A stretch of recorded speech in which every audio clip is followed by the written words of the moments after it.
बिस्मिल्लाहिर्रहमानिर्रहीम अस्सलाम वालेकुम व्यूअर्स। अब हम करेंगे 3.27 ऑफ एक्सरसाइज 3।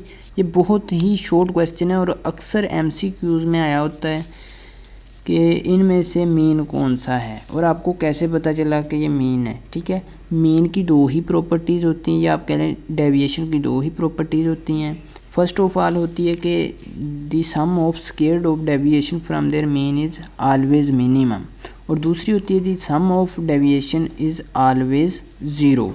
सम ज़ीरो के इक्वल होता है और जो जब इसका स्केल ले लें तो वो मिनिमम होता है। ठीक है, यहाँ चूँकि स्केल नहीं लिया हुआ तो मैं भी स्केल नहीं लूँगा, तो सम ऑफ डेविएशन आप लिखेंगे बिकॉज सम ऑफ डेविएशन। अब डेविएशन कौन सी बला है, ये क्या होती है, ये भी मैं आपको बता देता हूँ। Sum of deviation from their mean is always equal to zero. ठीक है स्टूडेंट, अब डेविएशन क्या होता है? डेविएशन होता है वेरिएबल एंड कांस्टेंट के बिटवीन डिफरेंस। यहाँ एक्स एक वेरिएबल है और यहाँ एक्स बार आना था, जो कि एज ए कांस्टेंट यहाँ यूज़ होगा। एक्स एक वेरिएबल, ठीक है।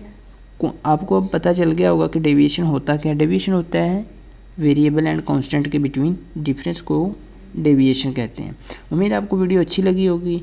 मज़ीद वीडियो के लिए आपने चैनल को सब्सक्राइब लाजमी कर लेना है। मिलेंगे नेक्स्ट वीडियो में एक इसी तरह की नेक्स्ट वीडियो में, इंफॉर्मेटिव वीडियो में। तब तक के लिए अल्लाह निगहबान।